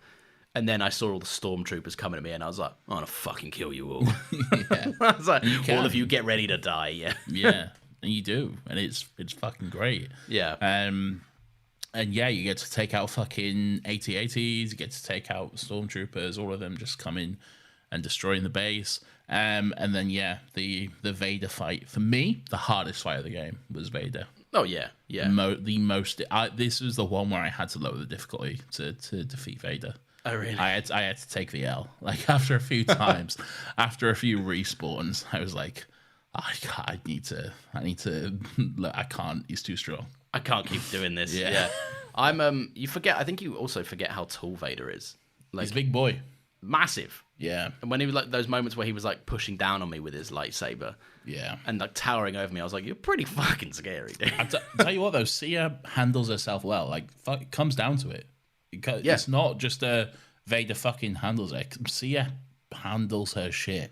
It's a close good one. like it's obviously sad and it's an untimely conclusion, but like it as far as Sia's arc goes, Yeah. it's good. Vader's having a bad year, though. This is the same year as Obi-Wan Kenobi. So, like... He's taking L's. Yeah, man is getting fucked up by Jedi. But yeah, so he's I paused the game from laughter Yeah. when, and I know you'll have known this as well. There's a moment where you can perfect parry Darth Vader, Yeah. and his reaction, he goes, "What?" He does the Darth Vader, "What?" He does. Yeah. And and I couldn't believe it. I paused the game and I just burst into laughter. Like, it was so funny to me. It's great, yeah. What? It's a good fight, and I like the Vader voice actor as well. Good voice. Good Vader I don't know voice. who it is. I don't know who it is, but it's not AI. No. So They've got like two guys in rotation, haven't they, that they dust off for Darth Vader. yeah, I don't know. One is James Earl Jones from 10 years ago through a computer, yeah, and the other one is the game one. this guy. Yeah, Yeah. It's good though. It's good. They should look into just finding someone as a permanent stay for Vader. Yeah, they Really. should. Yeah, It would be so easy to do. yeah. It's really not like such a unimitatable like like a unique voice that no one else can do it. It's And also, look is not relevant. yeah. You don't have to look a thing like Anakin Skywalker. It's or anything. literally just a voice. That's all you need. Anyone Yeah. can be in the suit. And for me. those bits where like Vader's helmet gets like snapped in half, just fucking call up Hayden Christensen, give him a couple million and tell him to be there. Yeah. And he'll be doing that. He loves all of that stuff. The assault on the archive, and just like there's an element of just like the whole vibe of the first game, and like the whole ending of the first game when Cal makes the choice to destroy the thing, the holocron thing. Yeah. Like, right choice, yeah. But Yeah. still absolutely a fucking, like, thorn in Seer's plan. And she's like, we're going to have to find a different way to do all of this stuff now. I get why you did it. Yeah. But, like, my God, like, it's going to be such a harder work now. Yeah. And then, like, there's something about, like, Seer running around killing stormtroopers, and like you're in the body of Seer, and you're in the character of Seer, and she's just watching like her plan B getting burnt to the ground. Yeah. And she's like, fuck's sake. Come on. Yeah. It's pretty rough. It is. And just like her going around and like you using like force. One of the like the simplest mechanics in the game is force pushing a big sphere. Yeah. To like open doors, and then you get to use it to fucking crash into a fucking big. What are they? The AT-ATs? AT-ATs, yeah. Yeah, you get to use it. Then they just Or like people who are wrong will call them AT-ATs. AT-ATs. Yeah, that's never sounded good. Yeah. But yeah, you just get to use that to like dismantle them, and that's very fun. Just a real fun hour of playing a game. Really good. And I feel like from there, the game is just like if you go like just story from there on out, it's just a great fucking. It's just thrilling from there on out. Really, it's the whole like chasing down bows, the fucking the what's the word I'm looking for? The break in. What's the word for like break in? Like infiltration. Infiltration. That's it. Yeah. Yeah. Infiltration. The ISB base, that sort of thing. The gambit is given up so quickly. It's so funny. Of like you're getting in, and first things first, Cal's like, better stay quiet. Yeah. And then you're like massacre a room of stormtroopers, and then Cal's like, better put like fucking Denver's outfit on or something. Yeah. And then you do, and then like you sneak in through a couple of rooms, and then like you walk into another room, and you're like gonna have to kill all these stormtroopers now. But it is good though. There's a good like confrontation between Bode and Cal at that point where you like meet his daughter. You meet Bode's daughter and you find out like what's been going on, why he's doing this and stuff. And like his reasons, like they make sense. You can see why he's doing this. It's not necessarily the right decision, but you can see why he feel like this is the option he has, really. It's interesting. And then there's just the like chasing him down, and then the moments where you embrace the dark side. How did you feel like when you saw that come up? Like embrace the dark side. So like it's one of them things because like the game doesn't let you move on until you've done it. Yeah. So but like you don't want to do it. Yeah, and it's story crucial when you're like, I don't want to do this. But then like the game is very clever in how it implements that feature because you don't want to do it, and then as soon as you let go and you do it, it's so good. It's so fun. And you're like, I do this all the time. Addicting. Does this mean anything thematically? Yeah. Yeah. Could it be now that I'm having a much easier time killing these people? And that is perhaps a comment on this. But yeah. No, I thought like there's about Bode and the confrontation in the room and stuff. Like there's a very interesting element which is his daughter in the room. Yeah. And how everything they say outright at first is very child friendly. Yeah. And I really fucking like that. And I like that, like, at the end of the day, Bode is still trying to be like, understand, dude. Like, and another version of Cal that wasn't down this path that he's heading down. Yeah. Maybe could have come through it. I feel like after Cordova, it's hard.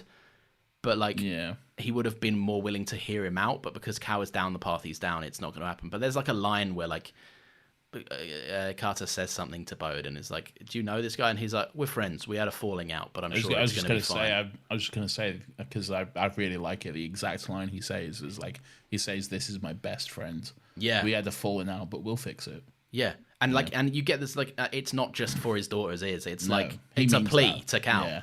It's like a plea, like, you don't understand yet. Let me tell you why, and please try and look me in the eye and take me seriously after. Once you've done the story, one of the things you can do is if you like explore some of the same places you have done before, you'll get like, you get like Force Echoes and stuff to sense. You'll get new ones in like certain places, and you'll get to hear like what Bode was thinking during like a lot of the stuff. And interesting. You get like a lot of insight, like because obviously like at that point that he was manipulating you and shit, and you just get like a lot of insight into what he was thinking and how he was struggling with a lot of it and didn't necessarily want to go down this route, but felt like he had no choice. Yeah. Yeah, it's really interesting, all that stuff. One thing that I wanted to get your clarification on, and you're the Star Wars world guy, you're the lore guy that knows a bunch of stuff. Yeah. But like, so, and I don't know if I read this or heard this. I don't think it was said in the game. The guy, the officer, Denver is his name. Yeah. Yeah, the ISB guy. He knows Bode from prior to Empire stuff, right? I don't think so. Or maybe. I don't know if I got the... I think I heard that he was like... Because Bode was a Jedi that was in the intelligence agency. Yeah, so Bode says that towards the end of the war, the council assigned like a few Jedi to special intelligence missions. Yeah. And so, yeah. I think I heard that Denver was someone that worked with Bode there. And then bet Denver would he would have probably been a Republic officer or something at that point. And then when he picked up the vibe of Bode still being out there and in play, he was like, I'll manipulate you to manipulate someone else. Yeah, probably. Or whilst still being the dumbest fucking guy in the room. Yeah. And being manipulated by everyone else. Yeah, exactly. Oh, that moment where he pulls a gun on Cal and Cal just fucking like swipes left like it's fucking Tinder. So good, yeah. And it's just the gun just goes flying and he's like, but not only that, and then just pulls out his gun. Yeah. I'm not like other Jedi, baby. Yeah. That's one of the real good things though about like the Bode betrayal, because like when you look at all the stuff that happens throughout the game and like it starts off, all of it seems innocent and genuine at first, but then you look at it through this new lens and you're like, oh yeah, shit. Like Bode is the one who gives Cal the blaster, giving him like, and that's not a Jedi thing to do. Jedi don't use blasters. He even says it at that point. He's like pushing him further and further away from the code. He's talking to him about Merrin, encouraging him to hold on to that attachment and like fucking embrace that stuff. And he, at one point he seems really fucking adamant that he should be with Merrin and that sort of stuff. And he's just manipulating him the entire time. Yeah, like you say, it's pushing him further away from the code, which is the main reason he wants to get to Tanalorr, to use it to uphold the code in some sort of capacity.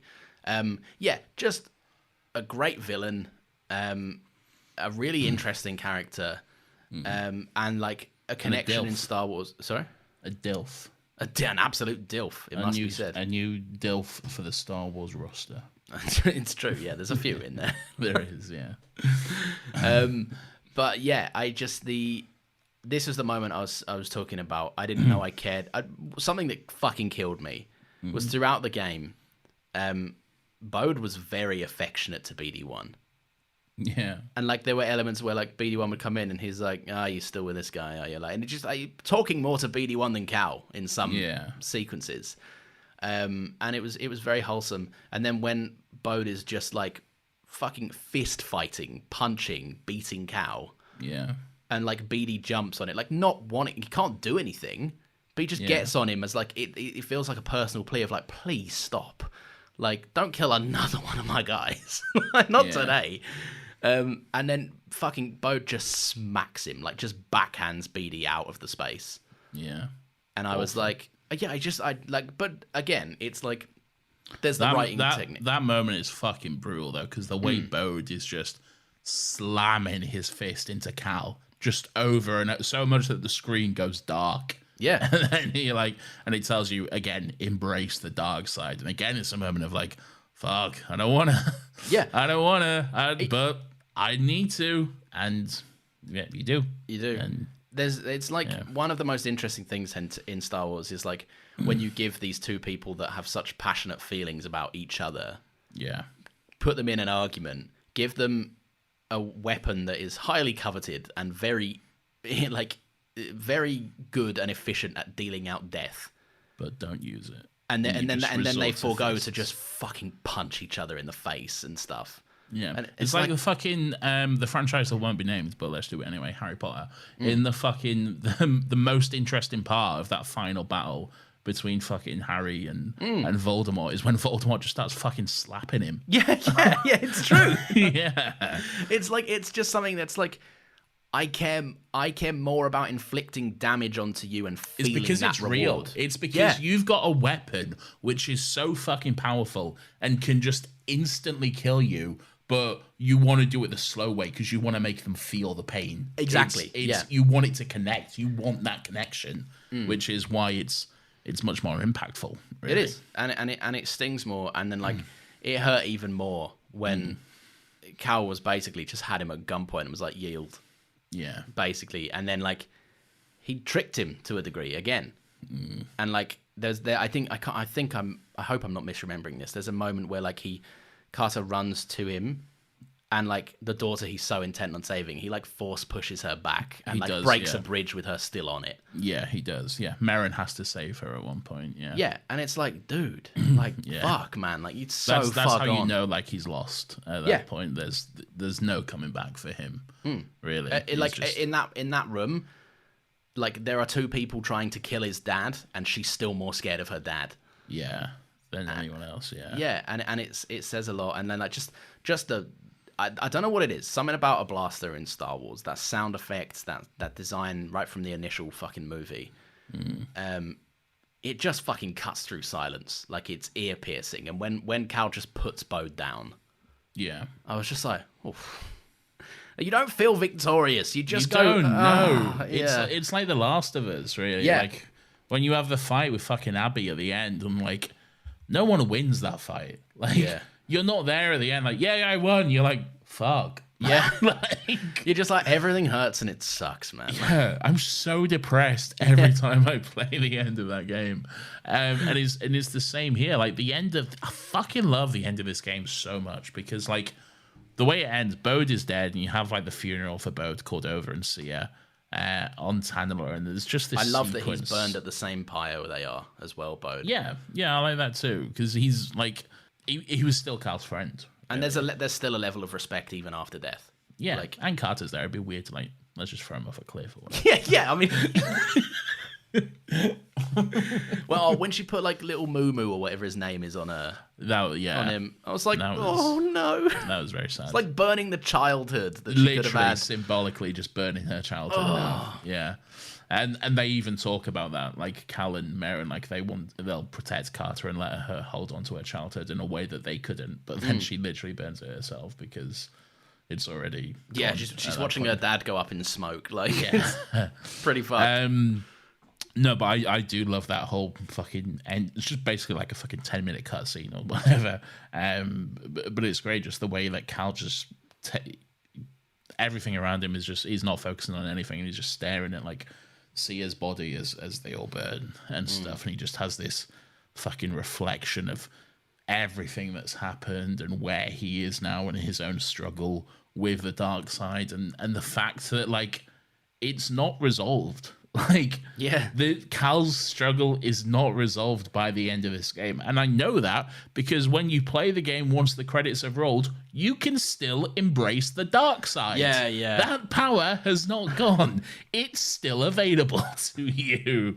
Must and feel it's like not cheating. just like a ha fun little thing you can do now. No, there's a reason for that. Okay. Yeah. It's a good mechanic implemented at a good time that makes sense. And you're like, ooh. No, it's just like the ending, the whole cutscene, like the Cal's kind of mini monologue to Sia and Sia's monologue back to him. Yeah. And like it also spells out, like I know a lot of the game's thematic approach is traumatic childhood and all. I mean, that's fucking Star Wars anyway. Yeah. But like a lot of this game has focused on it, and a lot of the previous game did as well. But there was a really interesting element, I think, to like the last spoken line, or one of the last spoken lines. It was Sia saying like look after her or something. Yeah. Thematically, right? Carter is the fucking she's the whole thing, right? She's like she's the childhood of Cal and Merrin. She is the next generation they want to inspire to be better. Yeah. She is the first person they take in their care on Tanalor. Like, she's everything. And she, we didn't even say it earlier, she's a survivor. Yeah, so we just looked it up. The Cal guide her through the darkness. Like, it's such a, it feels like an odd final line, but it thematically, like everything I just said, it makes perfect sense, and it's Yeah. it's just that gut punch of like, it's not like a dramatic like she's the key or something. It's not like Carter's not going to be a fucking someone you can play as in the next game, I'd imagine. But like what she represents is broken childhood, but hope for the next chance. Like, to me, it's like it's a great final line, and it's one that can be taken in like quite a few different ways, and one just very heartbreaking way. Like, Sia was like working with the hidden path, which whole thing is like fucking protecting force sensitives, and specifically force sensitive children, and making sure that, you know, they're hidden and safe from the Empire, and that sort of stuff. And they had the fucking high of highs. They had a fortress on Jeddah. They were working and going to have this new fucking place, Tanalor, where they could build a haven for all these children and all these people who were on the run from the Empire. They were going to have just everything they wanted. And then it's all down to just save this one child. Yeah. Just ensure that this is all we have left. Ensure this one child is safe. And it's the protect what you love thing. Like, yeah, exactly. and like, again, a dangerous mindset, because why did Bode get himself in such hot water doing the exact same fucking thing? Yeah. It's like a cautionary tale of what leaning down a path can do to someone. Yeah. Overall, like I said, like, and this is why kind of my overall thoughts on this game are so conflicted. I wasn't necessarily completely in line with the gameplay and like how everything worked and the way the story was told. And then I didn't necessarily enjoy so much the first half of the plot, but like everything in the back end is just fucking spectacular. Like, it's such like, genuinely, if the game, I don't know this for a fact, if the game is 20 hours, the first 7 to 10, I felt like, I should probably play that game. We're doing the podcast on it. And then the back like fucking 13 to 10 hours, I was like, you could not get me off of it. I was like wanting to do like fucking 6-hour sessions just playing the game through. Yeah. So yeah, like, I don't know how long this episode is going to come out at. Like, this will probably be like roughly 2 hours. Yeah. At the moment, anyway. Yeah. But no, yeah, it's good. I really like the way it wraps up. Just one thing, kind of, we could finish on this. But like, in terms of a sequel, maybe a finale to the trilogy, do you think Carl's going to make it out? Do you think he should make it out? It's hard to say, because one of my least favorite things about Star Wars is their refusal to let go of something. Yeah. Like, it just in general, and I get that, like, that's not a complaint for everyone, but like leaving a lot of characters' fates open-ended because they might want to make a Disney Plus show about them in 20 years. Yeah. Like, a lot of that frustrates me about Star Wars, and I'm a big fan of something that doesn't fit, something with high stakes in Star Wars, but doesn't necessarily live and die on the fucking crux of what Obi-Wan Kenobi is doing. Yeah. Like, I like that, and I like that this is a self-contained universe that still feels very much within line of what we've seen. Yeah. So I don't know, should Cal make it? Like, I think it all depends on like where Cal goes after this, and I know that's like a cop-out answer, but like, Cal is now at a crossroads, and like the choices he makes will determine his fate. If he goes down a darker path, then I think he becomes another cautionary tale, which would be quite powerful and impactful. But also, Cal is a good person, and Cal has a lot more going for him than like someone like Bode did. Yeah. Where he has friends that love him and care, and he doesn't live a life of... He lives his life on the run, but he has friends and a safe place to put his head down. Like... Usually, I'm very much like... I never think anyone has to die. Like, there's always something else that can What be about explored. Hitler, Nathan? No, come on. Nathan loves Hitler, confirmed. What the fuck? I'm talking specifically in Star Wars here. Hitler can die, okay? I'll kill him myself. I'll stab him right now. That's fine. Yeah. I've got his letter knife. Was that this episode? I don't think I don't know. was. That might have been Still Got Legs. I have no idea. It might be. Yeah. If you listen to Still Got Legs, you'll understand. That was either an epic callback or completely incoherent nonsense. We've recorded quite a bit today. I don't know. It's all blurred together. What was I saying? Yeah, no, I'm not You someone... were saying how much you love Hitler or something. Fuck off. No, I wasn't. I'm not someone who thinks, like, death is the only option for this character. Like, this is the only way this character's journey can wrap up. Because often I think that's reductive and very limiting. And I think there's so many more different options that can be explored. I don't think that's the case with Cal, though. I think he's got a... he can't be around by the time of the original trilogy. No, because he'd be involved. Yeah, he wouldn't be sitting it out at all. And I don't think... I don't know. I guess you can say like he's... But what else is he doing? They could do that like Rebels ending thing where they go through like... No, but see, Rebels makes more sense to me because with Rebels, Ezra is fucking... He's out in fucking... Well, I don't want to spoil Ahsoka for you, but he's not anywhere near, okay? He's in Wales space. He's in Wales. He's in Cardiff. This is definitely more still got legs content. he's in Purgle Yeah. But yeah, Ezra is like he's not around at the time of the original trilogy, but like there's a fucking real reason for that. He's not just like chilling out with like a fucking glass of blue milk on the side, being like, yeah, you guys have fun. Yeah. I'll be over here. Now, with Ahsoka was possibly like in the fucking world between worlds and exploring all kinds of fucking weird, mysterious shit. We don't know. Cal, I don't see like anything that he can be doing other than because he's so committed to this fight. He's so committed to bringing down the Empire and that sort of thing. I don't see any way that he would not be involved in that fight, and I don't see any way that we wouldn't know about another Jedi around that time as well. Like, Yoda would know about Cal. Overall, great game.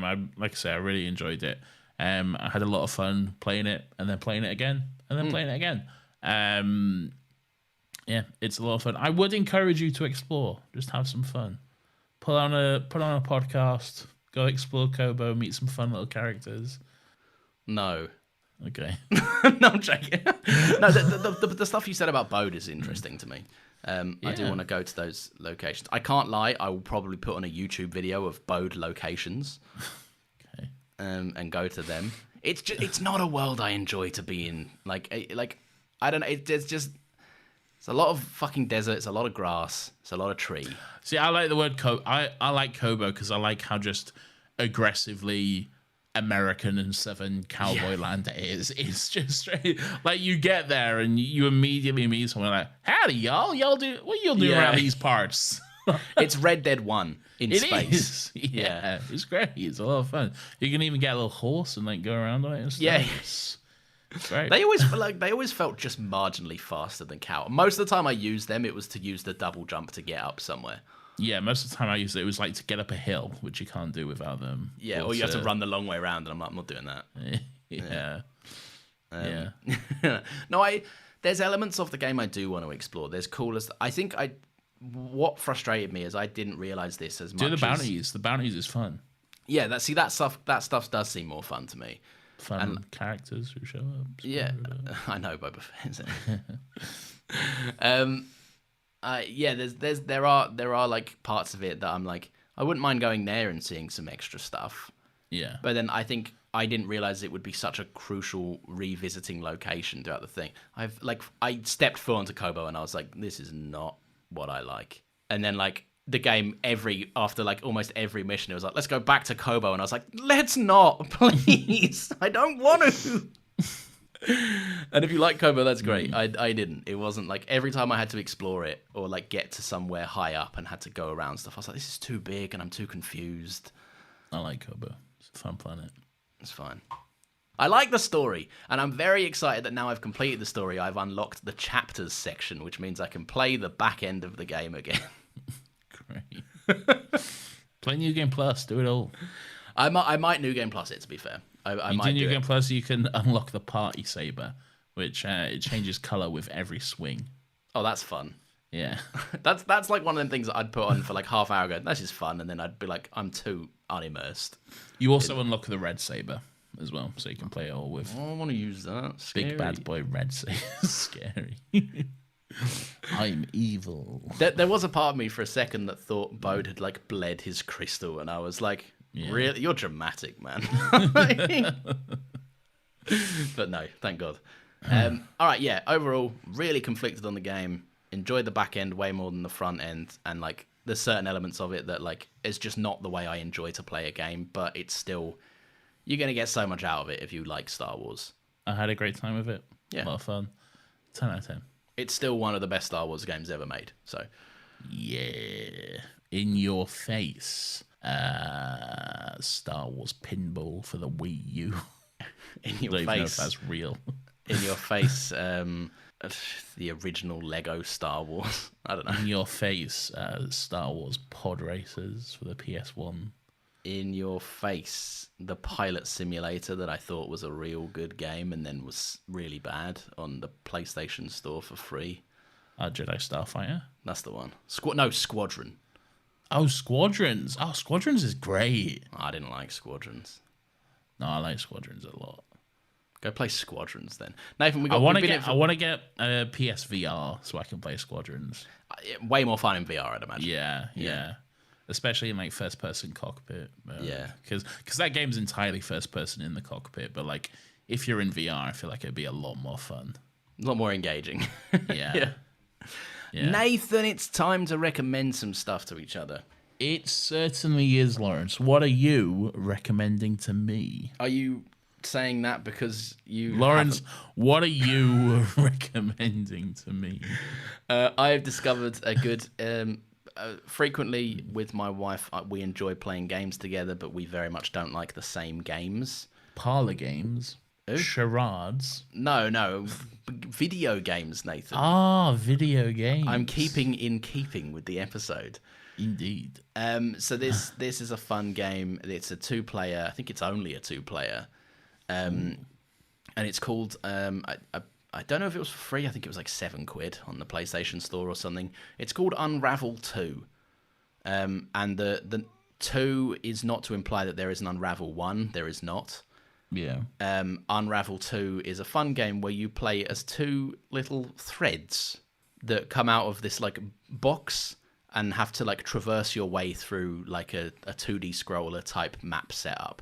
Okay. It's very weird, but you get to do all sorts of, as a little thread, you get to like hold on to the other thread and like use rope swinging mechanics to like solve puzzles and stuff, but it's all traversal puzzles, so you can always see the goal and know it's all about creatively getting there, and there's no one right way to do certain things. You can do a bunch of different ways to get around. Can I just say? Yes. I just looked at the clock. I just know it's currently just gone 23 minutes past midnight.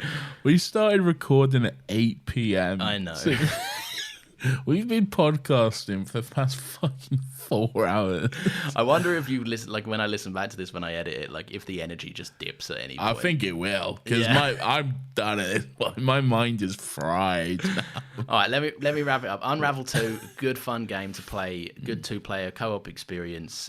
Just a fun, put a podcast on or turn your brain off and do some traversing. It's quite a good fun time. Nice. Nathan, what are you recommending? Nice. I am going to recommend a little YouTube, kind of a series, kind of a show, not really. You know how like people like shit reality TV? Yeah. Yeah. I struggle with reality TV, really. It's just not necessarily for me. But I still like sometimes just want to watch like shit TV. Just like something, just like it's not, to scratch high-end. that brain itch. Yeah, it's not like high concept drama or really engaging storytelling. Just something that's just shit and on it, just to keep me entertained for just a little bit. Yeah. So what I've been watching on YouTube recently, it's a channel called Insider Food. And you'll have probably seen this pop up, but it's a series that they have called Food Wars. And it's basically like an American guy and then a British guy. And they just like compare like McDonald's in the US and the UK and Five Guys in the US and the UK and this sort of stuff.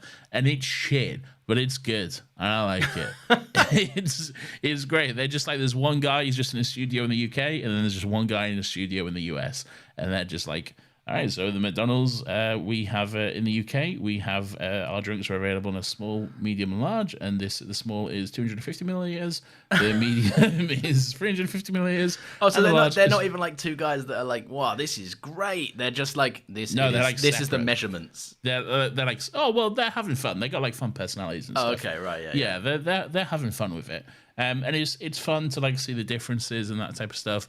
But then what they've been doing recently as well is the two guys have actually met up. Like they've traveled back and forth to London and New York and stuff, and they did like a series there. Like the British guy will introduce the American guy to like the best fish and chips restaurants in London, like the best burger restaurants in London and stuff, and then vice versa. The American guy will like best pizza places in New York, best like Philly cheesesteak places in Philly, and that sort of stuff.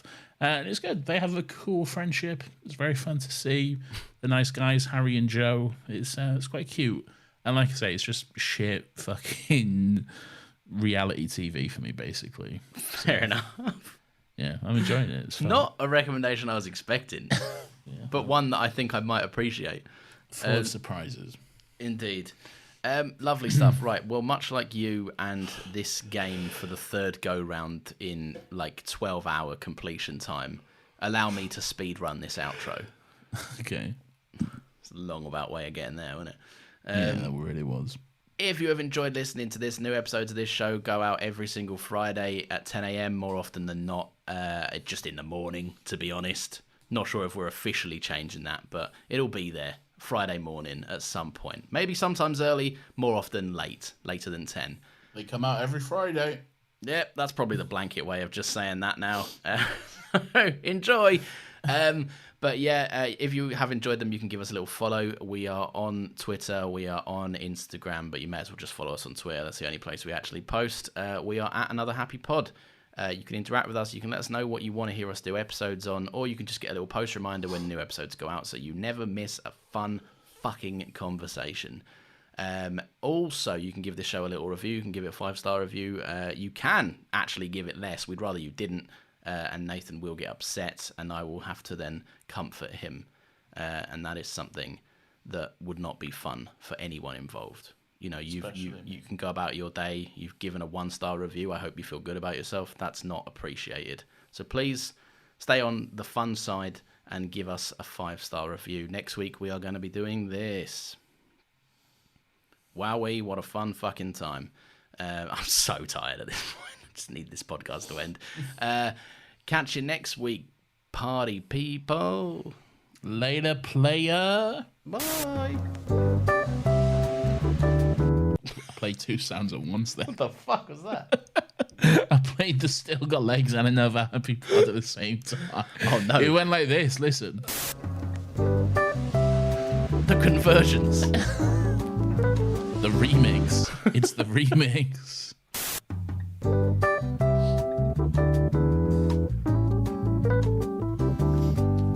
We're gonna do another Happy Pod. Happy Pod. Another Happy Pod is filmed in front of a live studio audience. Can you imagine? Lawrence, you're a cunt. And then Lawrence tells one of his classic jokes. And then... Wait. And then Lawrence does anything. Oh, wait, no. And then Lawrence does anything.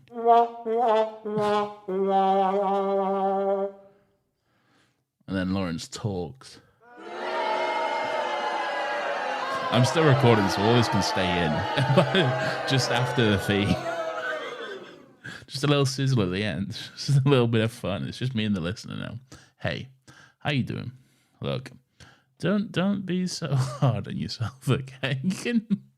You can get through this.